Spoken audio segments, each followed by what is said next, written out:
আসসালামু আলাইকুম। এটিএন বাংলা সংবাদে সবাইকে স্বাগত জানাচ্ছি আফরোজ আক্তার কামাল। শুরুতেই বিআরবি কেবলস সংবাদ শিরোনাম।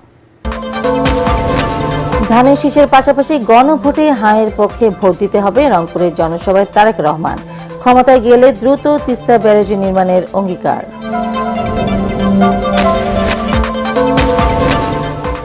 যাদের আত্মত্যাগে দেশে ফিরতে পেরেছেন তারাই জুলাই স্বীকার করতে চান না, লক্ষ্মীপুরের জনসভায় জামায়াতের আমির। রাজনীতি থেকে পরিবারতন্ত্রের ধারাকে লাল কার্ড দেখানোর ঘোষণা। তরুণ ও মর্যাদার ৩৬ দফা ইশতেহার এনসিপির। এক কার্ডেই নাগরিকের সব সুবিধা নিশ্চিত করার প্রতিশ্রুতি, বৈষম্যহীন ও জবাবদিহিমূলক বাংলাদেশ গড়ার প্রত্যয়। এবং দেশের কারাগারগুলোতে বইছে নির্বাচনী আমেজ। পোস্টাল ব্যালটে মক ভোট অনুষ্ঠিত হচ্ছে ৭৪টি কারাগারে।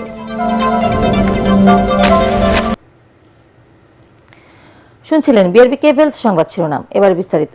ধানের শীষের পাশাপাশি জুলাই সনদের পক্ষে হাঁ ভোট দেওয়ার আহ্বান জানিয়েছেন বিএনপির চেয়ারম্যান তারেক রহমান।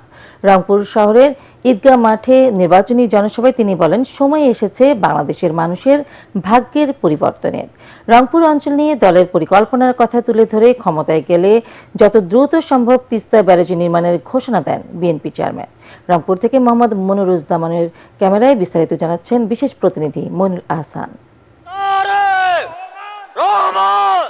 জুলাই গণঅভ্যুত্থানে শহীদ আবু সাঈদের কবর জিয়ারত করে রংপুরের জনসভায় যোগ দেন বিএনপি চেয়ারম্যান তারেক রহমান। বিএনপি প্রধান আসার অনেক আগেই রংপুরের ঐতিহাসিক ঈদগাহ মাঠের জনসভা জনসমুদ্রে পরিণত হয়। যে প্রতিশ্রুতিগুলো সেগুলোকে বাস্তবায়নের জন্য জুম্মার নামাজের পর থেকেই জনসভা স্থলে আসতে থাকেন বিএনপি নেতাকর্মী সহ সাধারণ মানুষ। রচনা করতে যাচ্ছি। রংপুর বিভাগের ৮ জেলা থেকে আসা নেতাকর্মীদের উপস্থিতি ছড়িয়ে পড়ে গোটা শহরে। পথের দুধারে অবস্থান নেওয়া নেতাকর্মী সাধারণ মানুষের ভিড় ঠেলে তারেক রহমানের লাল সবুজের বাসকে জনসভা স্থলে পৌঁছতে রাত ৮টা বেজে গেলেও ভাটা পড়েনি নেতাকর্মী সাধারণ মানুষের উৎসাহ উদ্দীপনায়। বক্তব্য রাখতে গিয়ে তারেক রহমান রংপুরকে সম্ভাবনাময় অঞ্চল উল্লেখ করে বলেন, রংপুরের মানুষের ভাগ্য ফেরাতে প্রয়োজন সঠিক নেতৃত্ব। এই দেশকে গড়ে তুলতে হলে আমাদের সকলকে একসাথে পরিশ্রম করতে হবে এবং আমরা যদি সকলে একসাথে ঐক্যবদ্ধ থাকি, আমরা যদি সকলে একসাথে পরিশ্রম করি, তাহলে এই উত্তরাঞ্চল, এই রংপুর বিভাগ কখনোই ওই যে মঙ্গা পীড়িত বলে কোনোভাবেই এটা থাকতে পারে না, অনুন্নত বলে উন্নয়নের ছোঁয়া নেই বলে কোনোভাবেই এটা থাকতে পারে না। এই অবস্থার আমরা এইবারে ইনশাল্লাহ পরিবর্তন করতে পারবো আপনাদের যদি সমর্থন আমাদের সাথে থাকে, আপনাদের সমর্থন ধানের শীষের পক্ষে থাকলে ইনশাল্লাহ এই পরিস্থিতির পরিবর্তন আমরা এবারে ইনশাল্লাহ করব। ফ্যাসিস্ট আওয়ামী লীগ সরকার জনগণের ভোটের অধিকার কেড়ে নিয়েছিল উল্লেখ করে তারেক রহমান বলেন, এখন সময় এসেছে বাংলাদেশের মানুষের ভাগ্য পরিবর্তনের। এই এলাকাটি কৃষি প্রধান এলাকা, এই এলাকায় এই সমস্যাটা রয়েছে এবং এই সমস্যাটি সমাধানের জন্য কাজে হাত দিয়েছিলেন শহীদ রাষ্ট্রপতি জিয়াউর রহমান। তিস্তা ব্যারেজ প্রকল্পের কাজ ইনশাল্লাহ 12 তারিখে নির্বাচনের পরে 13 তারিখে বিএনপি ইনশাল্লাহ সরকার গঠন করলে এই এলাকার মানুষের জন্য যে তিস্তা ব্যারেজের স্বপ্ন আমরা সেটি পূরণের কাজে যথাসম্ভব দ্রুত হাত দিব ইনশাল্লাহ। দুর্নীতিকে বাংলাদেশের অগ্রগতির পথে প্রধান অন্তরায় উল্লেখ করে তারেক রহমান বলেন, অতীতে যারা জনগণের সম্পদ লুট করেছিল তা ফিরিয়ে এনে জনগণের কল্যাণে ব্যয় করা হবে। দুর্নীতি চেপে ধরতে হবে, টুটি চেপে ধরতে হবে। আমরা দেখেছি বিগত 16 বছর উন্নয়নের নামে মেগা প্রজেক্ট হয়েছে। যদি মেগা প্রজেক্টই শুধু হতো আমাদের আপত্তি ছিল না, কিন্তু আমরা দেখেছি কিভাবে মেগা প্রজেক্টের নাম করে মেগা দুর্নীতি করা হয়েছে। লুটপাটকৃত অর্থ আমাদেরকে চেষ্টা করতে হবে বিদেশ থেকে দেশে ফিরিয়ে নিয়ে এসে মানুষের কাজে ব্যবহার করা। ধানের শীষে যেমন সিলটা দিবেন 12 তারিখে, একই সাথে আপনাকে যে দ্বিতীয় ব্যালট পেপারটি দিবে হ্যাঁ এবং না, সেখানে হায়ের পক্ষে দয়া করে আপনারা রায় দিবেন। জামায়াত ইসলামের প্রতি ইঙ্গিত করে তারেক রহমান বলেন, অতীতে বিএনপি সরকারের অংশ থাকার পরও এখন তারা নানা অপপ্রচার চালাচ্ছে। 90 পরবর্তী রংপুর বিভাগে জাতীয় পার্টি এবং পরবর্তীতে আওয়ামী লীগের একচ্ছত্র আধিপত্য দেখেছে অঞ্চলের মানুষ। জাতীয় পার্টির দ্বিধা বিভক্তি এবং গণ অভ্যুত্থানে আওয়ামী লীগের পতনের পর এই অঞ্চলের বিএনপি নেতাকর্মীরা আগামী 12ই ফেব্রুয়ারি নির্বাচনকে নিয়ে আশাবাদী হয়ে উঠেছেন। তাদের প্রত্যাশা তারেক রহমান ম্যাজিকে আগামী 12ই ফেব্রুয়ারি নির্বাচনে ধানের শীষ এই অঞ্চলে বিপুল বিজয় অর্জনের পথে রয়েছে।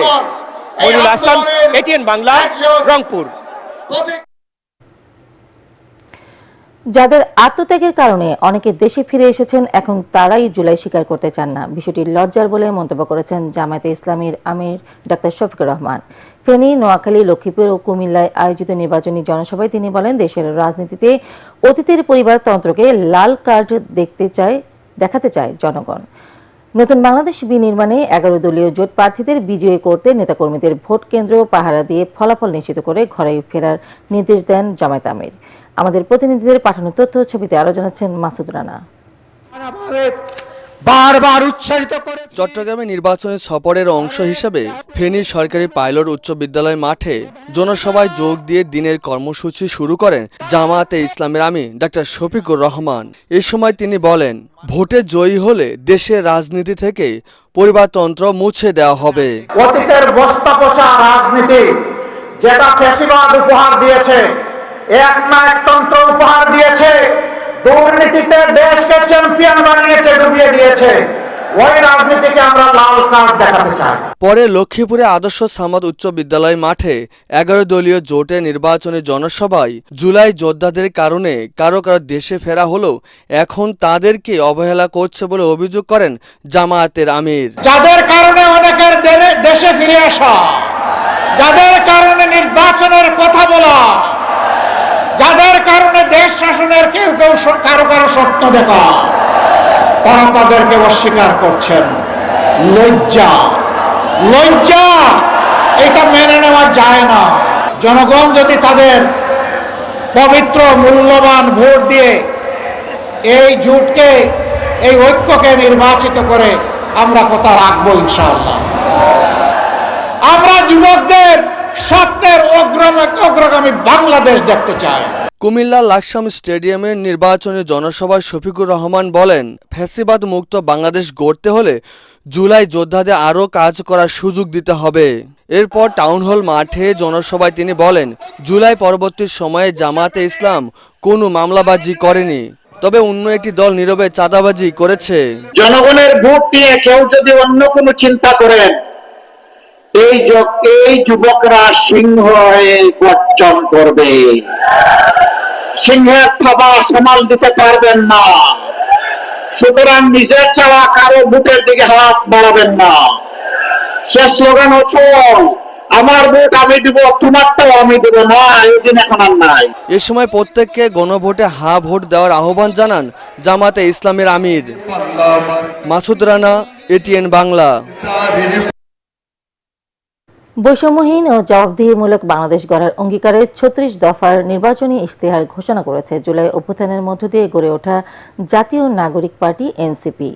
তারুণ্য ও মর্যাদা নির্ভর ইশতেহারে গুরুত্ব পেয়েছে জুলাই সনদের আইন ও বিচার নিশ্চিত করা, মানবতা বিরোধী অপরাধের শাস্তি নিশ্চিত করা ও স্বাস্থ্য ও শিক্ষার উন্নয়ন এবং অর্থনৈতিক সংস্কার। ইশতেহারে উঠে এসেছে একই কার্ডে সকল সুবিধা নিশ্চিত করা, ন্যূনতম 100 টাকা মজুরি ও মূল্যস্ফীতি নিয়ন্ত্রণের বিষয়। 11 দলীয় জোট সরকার গঠন করলে এই ইশতেহার বাস্তবায়ন করা হবে জানান এনসিপির আহ্বায়ক নাহিদ ইসলাম। তরিক ইসলামের রিপোর্ট। 24-এর প্রজন্ম একটা নতুন প্রজন্ম আকারে বাংলাদেশে আবির্ভূত হয়েছে। ফলে রাজনৈতিক, অর্থনৈতিক, সামাজিক, সাংস্কৃতিক জায়গায় আমরা এই প্রজন্মকে কিভাবে কাজে লাগাবো, এ কারণে তারুণ্য আমাদের অন্যতম প্রধান এজেন্ডা। 11 দলীয় জোটে থাকলেও দলগতভাবে নিজেদের নির্বাচনী ইশতেহার ঘোষণা করেছে জাতীয় নাগরিক পার্টি এনসিপি। তারুণ্য এবং মর্যাদাকে প্রাধান্য দিয়ে অগ্রাধিকার ভিত্তিতে বাস্তবায়নযোগ্য 36 দফার এই ইশতেহার হয়েছিল ফ্যাসিবাদের সময়ে মানুষের ন্যূনতম মানবাধিকার। দলটির আহ্বায়ক নাহিদ ইসলাম বলছেন, ক্ষমতায় গেলে জুলাই গণহত্যা সহ বিগত সরকারের সময়কার গুম, খুন ও মানবতা বিরোধী অপরাধের বিচারে কমিশন গঠন করা হবে। জুলাইয়ের গণহত্যা এবং গত 16 বছরের যে গণহত্যা, শাপলা হত্যাকাণ্ড এবং পিলখানা হত্যাকাণ্ড, গুম, খুন সহ যে হত্যাকাণ্ডগুলো হয়েছে সেগুলোর বিচার, অনেক বিচার কার্যক্রম অব্যাহত শুরু হয়েছে, এগুলো চলমান থাকবে এবং সেগুলোকে কিভাবে আমরা আরো সুষ্ঠুভাবে নিশ্চিত করতে পারবো এবং যেগুলো শুরু হয় নাই সেগুলো আমরা কিভাবে নিশ্চিত করব? জনপ্রতিনিধি ও সরকারি কর্মকর্তাদের সম্পদের হিসাব জনসম্মুখে প্রকাশ করতে চালু করা হবে হিসাব দাও পোর্টাল। ভোটাধিকার বয়স 18 থেকে কমিয়ে 16 বছর করার প্রস্তাব করেছে দলটি। কর জিডিপি বাড়ানোর মাধ্যমে স্বাস্থ্য ও শিক্ষা খাতের উন্নয়ন করা হবে বলে উল্লেখ করেন নাহিদ ইসলাম। 5 বছরে 75% শিক্ষা প্রতিষ্ঠান জাতীয়করণ এবং উচ্চশিক্ষায় 6 মাসের বাধ্যতামূলক ইন্টার্নশিপের কথা বলছে দলটি। ভারতের সাথে আমাদের যে সীমান্ত হত্যা, বর্ডার কিলিং ইস্যু, যেটা বাংলাদেশের সৃষ্টির পর থেকে যে সমস্যার এখনো সংকট হয়নি, আন্তর্জাতিক নদী সমূহের পানির ন্যায্য হিস্সা, এছাড়া জুলাইয়ের যারা খুনিরা রয়েছে, শেখ হাসিনা সহ যারা আওয়ামী লীগের যারা অপরাধী রয়েছে তাদেরকে ফিরিয়ে আনা, অসম চুক্তি সহ সকল বিদ্যমান ইস্যুতে কূটনৈতিক ও রাজনৈতিক পর্যায়ে সর্বোচ্চ দৃঢ় ভূমিকা নেওয়া হবে। প্রয়োজনে আন্তর্জাতিক সংস্কার আদালতে যাওয়া হবে। সাধারণ মানুষকে স্বস্তি দিতে মুদ্রাস্ফীতি 6% নামিয়ে আনা এবং ঘন্টায় 100 টাকা ন্যূনতম মজুরি নির্ধারণ করার সুপারিশ করেছে দলটি।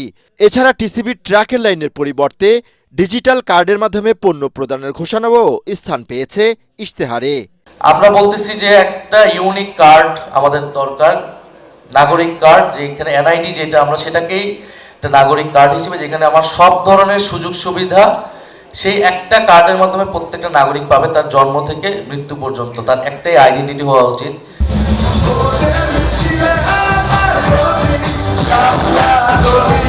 তরিক ইসলাম, এটিএন বাংলা, ঢাকা। এখন দেখবেন সালাম স্টিল ভোটের গাড়ি। সিলেট 3 আসনে বাড়ছে নির্বাচনী উত্তাপ। এই আসনে বেশি আলোচনায় আছেন বিএনপি চেয়ারপারসনের উপদেষ্টা আব্দুল মালিক। তাকে টেক্কা দিতে গণসংযোগ চালিয়ে যাচ্ছেন জাতীয় পার্টির আতিকুর রহমান এবং খেলাফত মজলিসের মুসলেহ উদ্দিন রাজু। ভোটাররা চান প্রার্থীদের দেওয়া প্রতিশ্রুতির বাস্তবায়ন। সিলেট থেকে মনির হোসেন তপু রিপোর্ট। দক্ষিণ সুরমা, ফেঞ্চুগঞ্জ ও বালাগঞ্জ উপজেলা নিয়ে গঠিত সিলেট 3 আসন। বড় দলগুলোর পাশাপাশি ইসলামী দল ও স্বতন্ত্র প্রার্থীদের অংশগ্রহণে এই আসনে লড়াই বহুমুখী রূপ নিয়েছে।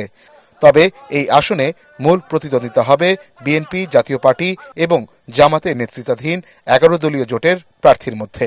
আপনি যদি বলতেন যে জামাতে ইসলাম যদি স্টেপ ডাউন না করতো তাহলে আপনি হাড্ডাহাড্ডির লড়াইয়ের কথা বলতে পারতেন। এখন সত্যিকার অর্থে আমি কাউকে আন্ডারমাইন করব না। জাতীয় নির্বাচনের প্রতিদানের শীর্ষ বিকল্প দক্ষিণ সুরমা, ফেঞ্চুগঞ্জ, বালাগঞ্জে নাই। এবং আমাদের চেয়ারম্যান সাহেব মাজার জিয়ারতের পরে দক্ষিণ সুরমা এসে যে গণজোয়ার সৃষ্টি করেছে, আমরা সিলেটবাসী সেই গণজোয়ারে সিলেটের প্রত্যেকটা সিট আমরা উইন করবো ইনশাআল্লাহ। আমি আশাবাদী আল্লাহর অশেষ মেহনতে যদি লেভেল প্লেইং ফিল্ড হয় এবং নির্বাচন সুষ্ঠু হয় তাহলে বিপুল ভোটে এই আসনে জয়লাভ করা সম্ভব। এর কারণ হচ্ছে যে আমি তো দীর্ঘ 41 বছর থেকে এই আসনে কাজ করে যাচ্ছি। এলাকাবাসীর অভিযোগ, আগের সরকার এই আসনে যোগাযোগ ব্যবস্থার উন্নয়ন, নদী ভাঙ্গন রোধ, কর্মসংস্থান সৃষ্টি এবং স্বাস্থ্য সেবা নিয়ে অবহেলা করেছে। যে ভোট হোক আর আমরা ভোটের দিনকে সবাইকে ভোট দিই। এই সুষ্ঠু নির্বাচনের মাধ্যমে আমাদের পছন্দের লোককে যাতে জয়যুক্ত করতে পারি। ফেঞ্চুগঞ্জ ও বালাগঞ্জ এলাকার মানুষের প্রধান উদ্বেগ কুশিয়ারার নদী ভাঙ্গন ও জলাবদ্ধতা।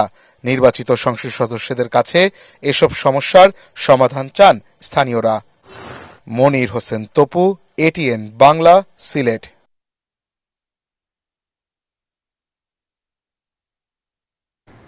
নির্বাচনী উত্তাপে সরগরম জয়পুরহাট। জেলার 2টি সংসদীয় আসনই দীর্ঘদিন ধরে বিএনপির ঘাঁটি হিসেবে পরিচিত। ফলে এই 2টি আসন পুনরুদ্ধারে মরিয়া বিএনপি। তবে সাংগঠনিক শক্তি এবং ধারাবাহিক কর্মকাণ্ডের মাধ্যমে শক্ত চ্যালেঞ্জ ছুড়ে দিতে চায় জামায়াত ইসলামী।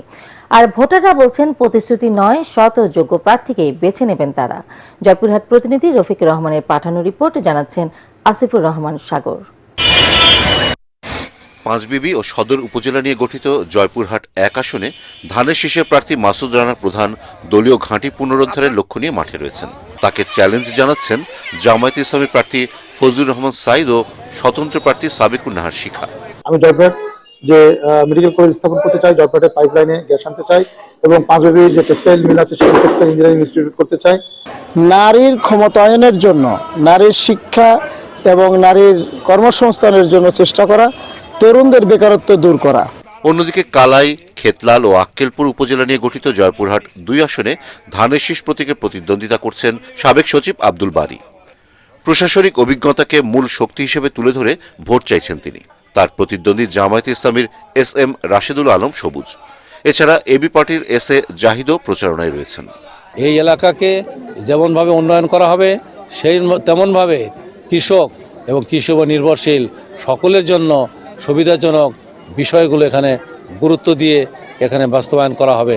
মাদক মুক্ত সমাজ, অর্থনৈতিক সমস্যার সমাধান, নারীদের অধিকার আদায়, অমুসলিমদের ধর্মীয় স্বাধীনতা এবং নিরাপত্তা। ভোটাররা বলছেন তারা প্রার্থীর উন্নয়ন পরিকল্পনা ও সততার দিকটি গুরুত্ব দিয়ে সিদ্ধান্ত নেবেন। ঋণ খেলাপি না হবে, সৎ নিষ্ঠাবান হবে, সৎ চরিত্রবান হবে, সকলের সুখে দুঃখে কাজ করবে, এরকম একজন প্রার্থী হলে আমাদের জন্য, সবার জন্য, সকলের জন্য ভালো হয়। আমরা তো শ্রমিক মানুষ, আমাদের পাশে যারা থাকবে তাদেরকে আমরা ভোট দেবো। আমাদের বিপদে আপদে তাকে স্মরণ করে যেন পাই আমরা। প্রার্থীদের গ্রহণযোগ্যতার এই লড়াইয়ে শেষ পর্যন্ত ভোটাররা কাকে বেছে নেবেন সেই আলোচনাই চলছে পাড়া মহল্লায়। Bureau report, ATN Bangla. দেশের কারাগারগুলোতে বইছে নির্বাচনী আমেজ। ৭৪টি কারাগারে হয়েছে মক ভোট। এবারের নির্বাচনে পোস্টাল ব্যালটে গণভোট এবং জাতীয় নির্বাচনে ভোটাধিকার প্রয়োগ করবেন কারাবন্দীরা। ভোট দিতে সাবেক মন্ত্রী, MP, সচিব ও সরকারি কর্মকর্তা সহ প্রায় 40 জন VIP বন্দীর পাশাপাশি মোট 5,960 জন নিবন্ধন করেছেন। এরই মধ্যে সব ধরনের প্রস্তুতিও চূড়ান্ত করেছে কারা কর্তৃপক্ষ। কারাগারের ভোট উৎসব নিয়ে আরও জানাচ্ছেন ইমদাদুল্লাহ বাবু। ত্রয়োদশ জাতীয় সংসদ নির্বাচন ও গণভোট দেশের ইতিহাসে প্রথমবারের মতো 4 দেয়ালে আটক বন্দীদের মধ্যেও এনেছে উৎসবের আমেজ। কেন্দ্রীয় ও জেলা মিলে এবার 71টি কারাগারে হচ্ছে পোস্টাল ভোট। প্রায় 84,000 কারাবন্দীর মধ্যে গণতান্ত্রিক অধিকার প্রয়োগ করতে আবেদন করেছিলেন 6,290 জন। যাচাই বাছাই শেষে নিবন্ধিত হয়েছেন 5,960 জন বন্দী। নিবন্ধিত কারাবন্দীদের মধ্যে পতিত আওয়ামী লীগ সরকারের বেশ কয়েকজন মন্ত্রী, MP ও প্রশাসনের আমলাসহ 58 জন রয়েছেন। কারা সূত্র মতে ভোট দিতে নিবন্ধন করেছেন সাবেক মন্ত্রী শাহজাহান খান, আনিসুল হক, ডাক্তার এনামুর রহমান, হাসানুল হক ইনু, রাশেদ খান মেনন, সাদেক খান, আব্দুল আজিজ ও পুলিশের সাবেক IG চৌধুরী আবদুল্লাহ আল মামুন সহ অনেকেই। IG প্রিজন্স জানিয়েছেন, এজন্য ইসির নির্দেশনা অনুযায়ী কারাগারে তৈরি হয়েছে বুথ ও নজরদারি ব্যবস্থা। সাবেক মন্ত্রী, MPদের মধ্যে 40 জনের কিছু অধিক সংখ্যক তারা রেজিস্টার করেছেন। এছাড়া অন্যান্য হাই প্রোফাইল অনেক বন্দী আছেন, তারা রেজিস্টার করেছেন। কারাগারগুলোতে ওই ট্রেনিং খাম এবং ব্যালট এবং ওগুলো আমরা তাদের কাছে পাঠিয়ে দেব এবং তারা এই এক্সারসাইজ মানে অ্যাকচুয়াল ভোটিং এর আগে তারা পুরো জিনিসটা কিন্তু হাতে কলমে দেখবে। শুধু তাই নয়, এবারের নির্বাচনে আরও এক ব্যতিক্রম। কারাগারে থেকে ভোটের লড়াইয়ে 2 MP প্রার্থী। গোপালগঞ্জ 1 আসন পেতে কারাগারে থেকেই ভোট করছেন স্বতন্ত্র প্রার্থী আশরাফুল আলম শিমুল এবং গণ অধিকার পরিষদ মনোনীত প্রার্থী কিবরিয়া মিয়া। RPO অনুসারে উনি এলিজিবল ক্যান্ডিডেট হয়েছেন। যেহেতু আমরা কারাগার থেকে যারা আগ্রহ প্রকাশ করেছেন প্রার্থী হওয়ার জন্য তাদেরকে আমরা ফ্যাসিলিটেট করেছি। তারা ডকুমেন্ট সাইন করে গিয়েছেন, ওকালতনামা অন্যান্য বিষয়গুলো সাইন করেছেন। নির্বাচন বিধি অনুসারে এটা বৈধ, যেহেতু তারা কনভিক্টেড না, তো নিয়ম অনুযায়ী করছে। ইচ্ছে থাকা সত্ত্বেও NID ও মোবাইল ফোন নম্বরজনিত সমস্যার কারণে পোস্টাল ভোটের জন্য অধিকাংশ কয়েদি সফলভাবে নিবন্ধন করতে পারেননি। আগামীতে এই কার্যক্রমে আরও বেশি বন্দীদের যুক্ত করতে উদ্যোগ নেয়ার কথা জানিয়েছে কারা কর্তৃপক্ষ। ইমদাদুল্লাহ বাবু, ATN বাংলা, ঢাকা। সন্ধানী লাইফ ইন্স্যুরেন্স আন্তর্জাতিক সংবাদ।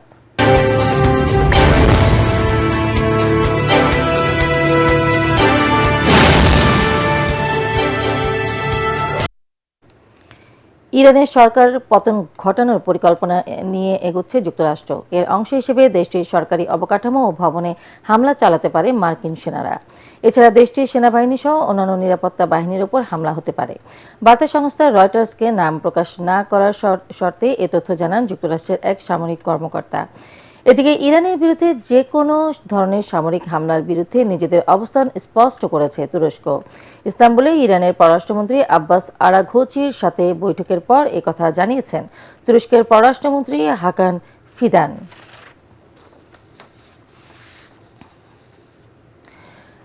চীনের সাথে সাম্প্রতিক ব্যবসায়িকভাবে ঘনিষ্ঠতা নিয়ে যুক্তরাজ্যকে সতর্ক করলেন মার্কিন প্রেসিডেন্ট ডোনাল্ড ট্রাম্প। স্থানীয় সময় শুক্রবার ওয়াশিংটনে সাংবাদিকদের প্রশ্নের জবাবে তিনি বলেন, চীনের সাথে ঘনিষ্ঠ হওয়া যুক্তরাজ্যের জন্য খুবই বিপজ্জনক। বর্তমানে বেইজিং সফরে আছেন ব্রিটিশ প্রধানমন্ত্রী কিয়ার স্টারমার। এই সফরে দুই দেশের অর্থনৈতিক সম্পর্ক পুনর্গঠনের চেষ্টা করছেন তিনি। শীতের অসহায় নগরবাসীর পাশে দাঁড়িয়েছে খিলক্ষেত টানপাড়া কল্যাণ সোসাইটি। রাজধানী নিকুঞ্জ বটতলা এলাকায় শীতার্থ ও সুবিধাবঞ্চিত মানুষের মাঝে কম্বল বিতরণ করা হয়। এই আয়োজনে সভাপতিত্ব করেন খিলক্ষেত টানপাড়া কল্যাণ সোসাইটির আহ্বায়ক জাহিদ ইকবাল। প্রধান অতিথি ছিলেন এটিএন বাংলা ও এটিএন নিউজের চেয়ারম্যান ডক্টর মাহফুজুর রহমানের উপদেষ্টা চিত্রনায়ক ডিএ তায়েব। এ সময় তিনি বলেন, শীতার্থ মানুষের পাশে দাঁড়ানো শুধু দায়িত্ব নয়, নৈতিক কর্তব্য। জাহিদ ইকবাল বলেন, আগামীতেও খিলক্ষেত টানপাড়া কল্যাণ সোসাইটির সামাজিক ও মানবিক কর্মকাণ্ড অব্যাহত রাখবে।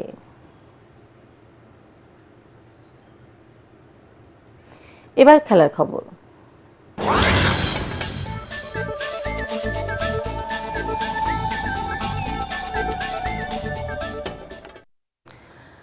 নিরাপত্তাজনিত কারণে বাংলাদেশ দল আসন্ন টি-20 বিশ্বকাপ খেলতে ভারতে যাচ্ছে না। তবে এবারের বিশ্বকাপে থাকছেন বাংলাদেশের দুই আম্পায়ার শরীফুদ্দৌলা ইবনে শহীদ সৈকত ও গাজী সোহেল। এলিট প্যানেলের আম্পায়ারের তালিকায় আগেই শরীফুদ্দৌলা ইবনে শহীদ সৈকতের নাম ছিল। আইসিসির ঘোষিত টি-20 বিশ্বকাপের ম্যাচ অফিসিয়ালদের তালিকায় সৈকত ও সোহেল দুজনই আছেন। পরে জানানো হবে সুপার 8 ও নকআউট পর্বের আম্পায়ার থাকছেন কারা। গ্রুপ পর্বে মোট 24 জন অফিসিয়াল অন ফিল্ড আম্পায়ার হিসেবে দায়িত্ব পালন করবেন।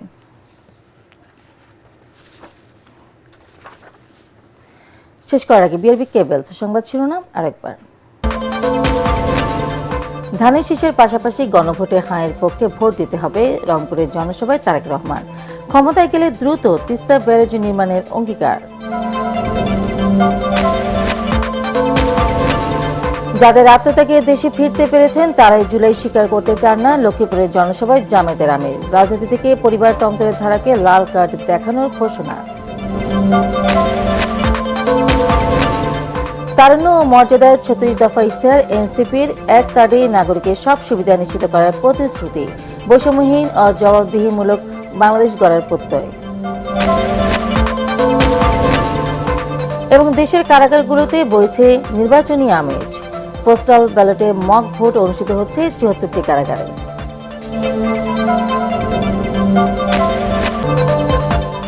পরবর্তী সংবাদ দেখার আমন্ত্রণ জানিয়ে এখনকার মতো শেষ করছি। এটিএন বাংলা সংবাদ ইউটিউবে দেখতে ব্রাউজ করুন youtube/এটিএন বাংলা নিউজ। ধন্যবাদ সবাইকে।